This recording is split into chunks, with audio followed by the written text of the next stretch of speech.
قوموں کی تعمیر اور ترقی، خوشحالی اور استحکام کا عمل نظام تعلیم سے مشروط ہے۔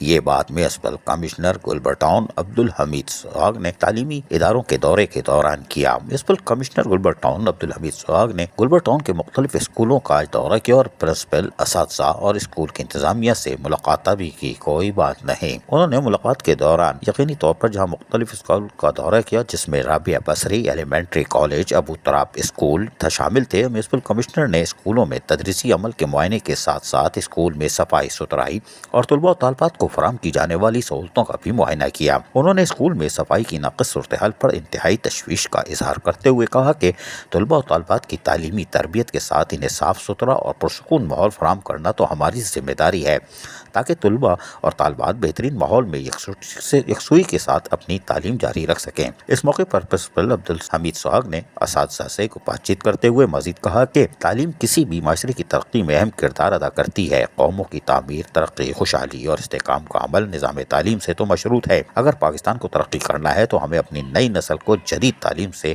آراستہ کر کے ملک کو معاشی ترقی کی راہ پر ڈالنا ہوگا۔ ساتھ ہی سائنسی اور ٹیکنالوجی کی بجٹ میں اضافہ کرنا ہوگا اور ہمارا تعلیمی نظام جدید تقاضوں سے دور ہے۔ جب تک یکساں تعلیمی نظام رائج نہیں کیا جاتا، تعلیمی ترقی ناممکن ہے۔ اس موقع پر اسکول پرنسپل نے اسکول کو درپیش مسائل سے آگاہ کیا جن میں اساتذہ کی کمی، صفائی کے عملے کی عدم موجودگی سر فہرست تھے۔ بعد ازاں municipal commissioner Gulberg town Abdul Hamid Suhag نے ایجوکیشن آفس گلبر ٹاؤن کا بھی دورہ کیا۔ عزیز عارف، KBS بلدیاتی نیوز کراچی۔ ایسی ہی خوبصورت ویڈیوز فیوچر میں حاصل کرنے کے لیے ریڈ بٹن پر کلک کر کے اور بیل آئیکن کو پریس کر کے ہم سب کے سبسکرائبر بننا مت بھولیے۔